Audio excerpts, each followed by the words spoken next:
오늘 시간에는 창세기 41장 16절의 말씀을 가지고 내가 아니라 하나님께서라는 제목으로 잠시 말씀을 증거하도록 하겠습니다. 오전 시간에 우리는 요셉의 출생과 그리고 구덩이에 빠지게 된 원인을 살펴봤는데요.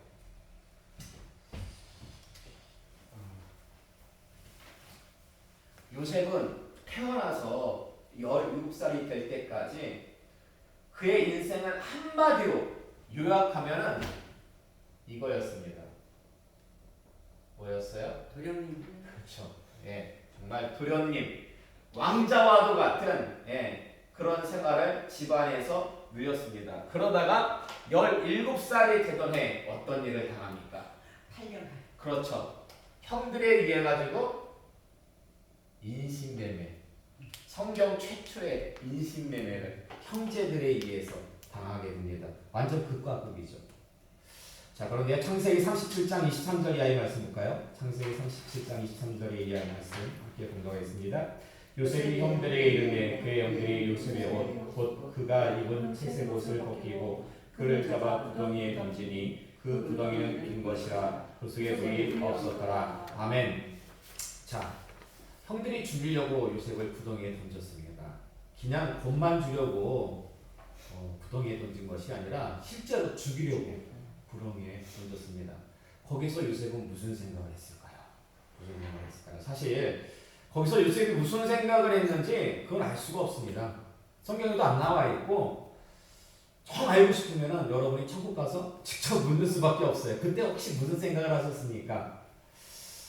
그러나 요셉의 17년 인생 가운데서 요셉은 110세까지 살아요. 근데 110년간의 인생 가운데서 아마도 가장 외롭고 힘들었을 시간, 두려웠을 시간이 아마도 이때가 아니었을까 그렇게 생각이 드는데요.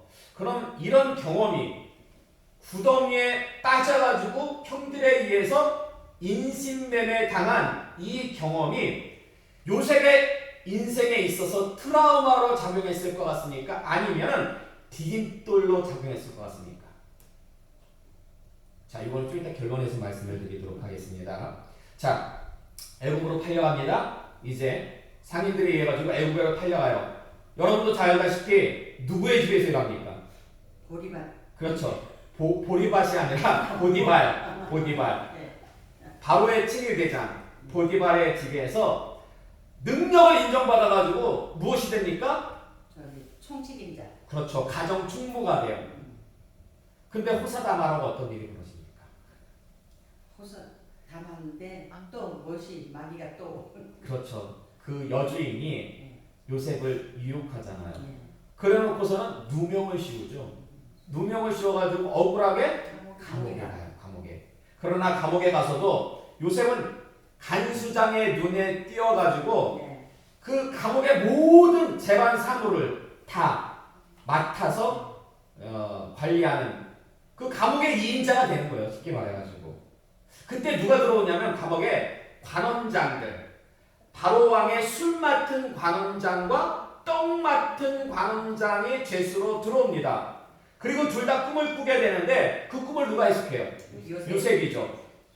그래서 요셉의 해석대로 누구만 복직이 되는지 아십니까? 술 맡은. 그렇죠. 술 맡은 관원장만 복직이 되는데 창세기 40장 14절 이하의 말씀 볼까요?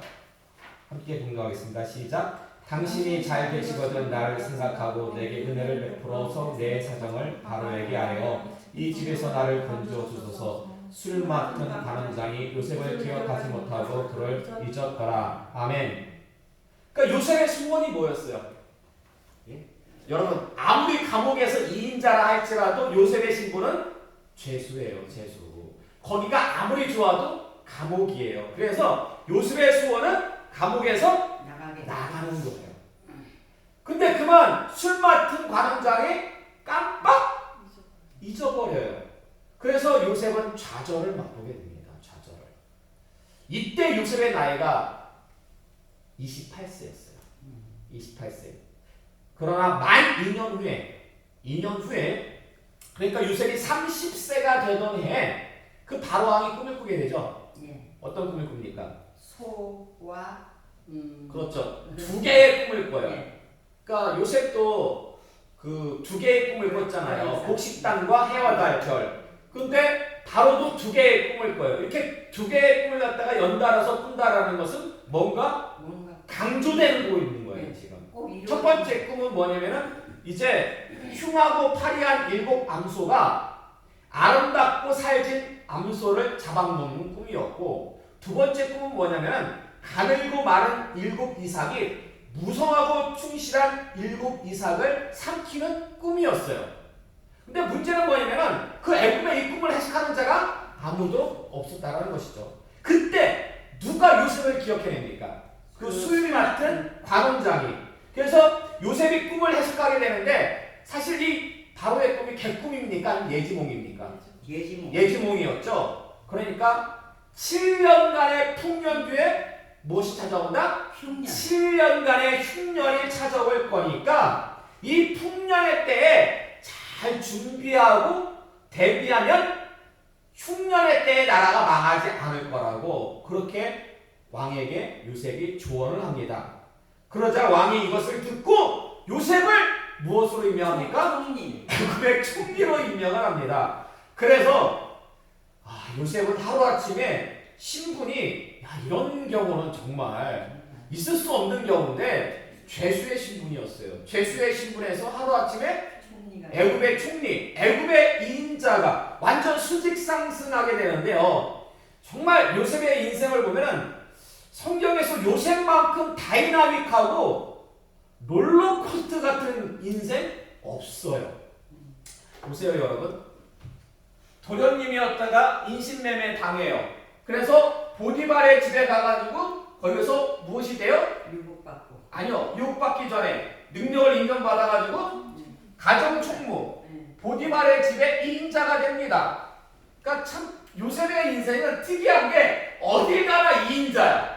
집에서도 아버지 다음으로 누구예요? 2인자. 아버지 다음으로 요셉이었어요. 근데 보디발의 집에서도 보디발 다음으로 2인자였죠. 그러다가 인신매매 당하고 총무였다가 누명 쓰고 어디로 갑니까? 감옥으로 가죠. 참 착실한 사람 같아요. 근데 감옥에 가서도 이 간수장의 오른팔이 돼요. 비서가 돼요. 그래서 2인자가 되죠. 여기서. 근데 술 맡은 관원장이 그만 깜빡 잊어버리고 말아요. 그래가지고 무엇을 맛봅니까? 좌절을 맛봐요. 그러다가 바로의 꿈을 해석함으로 말미암아가지고 애굽에 무엇이 됩니까? 총리가 되죠. 역시 애굽의 2인자가 돼요. 근데 보세요. 요셉의 인생 보세요. 도련님이었다가 인신매매 당하고 총무였다가 감옥에 가고 비서였다가 좌절을 맛보고 그러다가 수직 상승을 합니다. 총리가 돼요. 어때요? 인생이 아니 평탄한 인생이 아니야. 이런 인생은 한 번 사는 인생 가운데 아마 이런 인생을 사는 것도 드물 거예요. 예? 근데 보세요. 이 요셉의 인생 가운데서 가장 힘들었을 순간은 어떤 순간이었을까? 아마 요때가 아니었을까? 그래서 제가 일부러 제일 밑에다가 그리고 총리 같은 경우는 어떻게 보면 인생 가운데 가장 꽃피는 시기였기 때문에 가장 위에다가 제가 이렇게 적어놨는데요. 자 보세요. 그러면 이 인신매매의 이 순간 경험이 총리가 되기까지 트라우마였을까요? 아니면 디딤돌이었을까요? 저는 디딤돌로 봐요. 자, 왜냐면 창세기 39장 9절의 말씀 볼까요? 창세기 39장 9절의 말씀 함께 불러보겠습니다. 시작. 이 집에는 나보다 큰 이가 없으며 주인이 아무것도 내게 금하지 아니하였어도 금한 것은 당신뿐이니 당신은 그의 아내이니라. 그런즉 내가 어찌 큰 악을 행하여 하나님께 죄를 지으리이까. 아멘. 요셉이요 보디발의 집에서 그 여주인으로부터 유혹을 받잖아요. 유혹을 받을 때에 누구를 언급하면서 거절합니까? 하나님. 내가 어찌 하나님 앞에서 이 큰 죄악을 저지를 수가 있겠습니까? 자, 그리고 창세기 40장 8절의 말씀 볼까요? 창세기 40장 8절의 말씀 함께 공부하겠습니다. 그대의 그에게 이르되 우리가 꿈을 꾸었으나 이를 해석할 자가 없도다. 요셉이 그들에게 이르되 해석은 하나님께 있지 아니하나이까 청하건대 내게 이르소서. 아멘.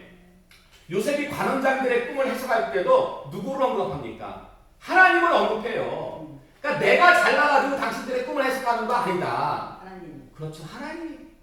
또한 오늘 본문에서도 보면은 바로의 꿈을 해석할 때 누구를 언급하고 있습니까? 하나님을 언급하고 있어요. 꿈을 해석하시는 분은 하나님이십니다. 그러므로 요셉에게 있어가지고 삶의 기준은 누구예요? 하나님이라는 거예요. 근데 만약 보세요. 이때의 사건이 정말 트라우마였다면, 디프야 트마우라면은 가정 총무로 있을 때에 어떻게 해서든 간에 정말 길을 쓰고 가정 총무까지 올라갔어. 근데 여주인 눈밖에 나면은 이거는 내 목숨까지도 위태위태. 이게 만약에 트라우마였다면은 나는 이제 무슨 수를 쓰든지 나는 살아남아야 돼. 그래가지고 보디발 몰래 그 여주인하고 간통을 저지를 수도 있었다고요. 하나님이 내가 인신매매 당할 때 해준 게 도대체 뭐 있어? 나를 구덩이에서 건져주지도 않고 애굽하려고 내가 정말 노력해가지고 총각까지 왔는데 어찌 보면은 그냥 하나님을 무시하고 그냥 막 나갈 수도 있었어요. 그러나 끝까지 순간마다 요셉은 항상 하나님이 그 삶의 기준점이었다는 것입니다. 자, 그러면요 요셉이 그 어린 나이 17살이면 뭐라 했습니까? 17살 몇 학년이죠? 고등학교 1학년인가요? 네. 그 어린 나이에 인신매매를 경험하고도 믿음을 지킬 수 있었던 원동력, 그 원동력은 어디에 있었던 걸까? 그 원동력. 창세기 39장 2절의 말씀일까요? 창세기 39장 2절의 말씀 함께 공부하겠습니다. 여호와께서 요셉과 함께 하심으로 그가 형통한 자가 되어 그의 주인 애굽 사람의 집에 있으니 그의 주인이 여호와께서 그와 함께 하심을 보며 또 여호와께서 그의 범사에 형통하게 하심을 보았더라. 아멘. 자, 요셉이 보디발의 가정 총무가 된 것은요 하나님이 함께 하셨기 때문입니다. 그래가지고 하나님마다 형통케 하셨기 때문이에요. 그리고 창세기 39장 23절의 말씀일까요? 창세기 39장 23절의 말씀 함께 공부하겠습니다. 간수장은 그의 손에 맡긴 것을 무엇이든지 살펴보지 아니하였으니 이는 여호와께서 요셉과 함께 하시리라. 여호와께서 그를 범사에 형통하게 하셨더라. 아멘. 요셉이 간수장의 오른팔 비서가 되어서 감옥의 모든 사물을 처리하게 된 것도 그 원인이 어디에 있었냐? 하나님이 함께 하셨기 때문에 범사에 형통케 하셨기 때문입니다. 그러므로 여러분 명심하시기 바랍니다. 요셉이 총리가 되기까지 누가 함께 하셨어요? 하나님이 함께 하셨어요. 근데 여러분 이걸 꼭 기억하셔야 돼요. 하나님은요 이때도 함께 하셨어요. 그걸 요셉은 알아요. 그걸 알기 때문에 항상 그의 삶이 총리가 되기까지 여러 어려움을 당했지만은 그의 삶의 기준은 하나님이었어요. 하나님. 근데 하나님이 이때도 함께 하셨지만은 항상 하나님이 함께 하셨지만은 인신매매를 당하기도 했고 감옥에 가기도 했고 좌절도 맛보았다는 것입니다. 여러분 오해하시면 안 돼요. 하나님이 함께 하시면 모든 것이 다 형통 가운데 이루어진다? 아니에요. 요셉의 인생을 보면은요 항상 하나님이 함께 하셨지만 인신매매도 맛보았고 감옥에도 갔고 좌절을 맛보았습니다. 하나님이 함께 하신다고 해서 고난이 없는 거 아니에요. 분명 고난이 주어져요. 그럼 왜 하나님께서 그 고난을 갖다 허용하신 이유가 뭘까요? 그 고난을 허용하신 이유. 하나님. 네. 총리가 되게 하시려고. 물론 이제 우리가 다음 시간에 더 살펴보겠지만은 요셉의 인생 가운데 있어가지고 요셉이 총리가 됨으로 인해가지고 요셉과 그 형들과의 관계 이건 정말 풀어야 될 숙제거든요. 이런 모든 것들까지도 다 나중에는 풀리게 돼요. 그러니까 하나님의 먼 미래를 받아보신 그 청사진에는 단순히 총리뿐만이 아니라 그 처음 시작점에서부터 출발했던 여러 가지 문제를 갖다가 다 해결하는. 그러니까 여러분 지금 당장 우리에게 어려움과 힘듦 그런 고난이 있다고 해가지고 우리가 좌절할 필요 없어요. 사실 하나님이요 우리 교회 가운데 이런 어려움을 주신 이유 무엇이겠습니까? 있잖아요. 아니, 여러분, 성경에 요셉의 이야기가 기록되어져 있는 것은요, 단순히 요셉이 이런 믿음의 선진이었다라는 것을 알려주기 위함만이 아니라 이게 인생이라는 거예요. 이 인생은 우리에게도 적용이 된다라는 거죠. 그렇기 때문에 요셉이요, 이런 어려움을 맛보아 총리가 되었듯이 하나님이 우리 교회 가운데 이런 어려움을 허락하신 것은 우리에게도 어떤 은혜를 주시려고? 총리의 은혜. 물론 이 총리라는 것이 우리가 요셉처럼 뭐 애굽의 2인자? 아니죠. 여기서 말하고 있는 이 제가 말씀드리고 있는 총리라는 것은 뭡니까? 그렇죠. 축복, 하나님의 복과 형통, 은혜를 말하는 거예요. 하나님께서 주시는 그 기쁨. 그렇기 때문에 여러분 항상 하나님이 함께 하심을 믿으시기 바랍니다. 저는 그 오늘 우리가 함께 불렀던 찬양이 있잖아요. 나는 믿노라. 그 2절 말씀 보니까 가사가 그래요. 깊은 수렁 속에서 혼자 울부짖을 때 주님은 나를 건져내셨고. 야, 이거는 요셉의 고백이다. 요셉이 구덩이 가운데에서 혼자 울부짖을 때 결국 그가 팔렸지만은 그 모든 것들이 다 하나님의 회용 가운데에서 이루어졌음을 갖다가 우리는 인정하지 않을 수밖에 없습니다. 따라서 여러분 살다 보면 분명히 이런 순간들이 찾아와요. 이런 순간들이 찾아오는데 그것 때문에 좌절하지 마시기 바랍니다. 여러분이 아무리 큰 어려움을 겪었다 한들 요셉만큼 이런 어려움을 겪은 인생이 있을까? 없을 것 같아요. 여러분 뭐 가족에 의해서 인신매매 당해봤습니까? 여러분 누명 쓰고 감옥에 가봤습니까? 진짜 믿었던 사람한테 배신 당해봤습니까? 좌절 맛봐봤습니까? 없잖아요. 그런데 우리는 생각할 때 너무 주관적이야. 내가 받은 고난이, 내가 겪은 고통이 가장 크다고 생각을 해요. 그러나 그렇지 않아요. 요셉이 있어요. 근데 요셉 결국 총리가 됐습니다. 그러니까 중요한 건 뭐냐? 하나님께서 나에게 이런 고난 주신 거 분명히 이유가 있는 겁니다. 그리고 거기서 끝이 아니라 내가 삶의 기준을 어느 순간에도 놓치지 않고 하나님으로 붙잡고 나갈 때 반드시 총리의 은혜를 주신다는 것입니다. 항상 하나님만이 여러분의 삶의 기준이 되므로 정말 주님 앞에 서는 그날까지 이 총리의 은혜가 쭉 이어지는 귀하고 복된 인생 되시기를 주님의 이름으로 축원합니다.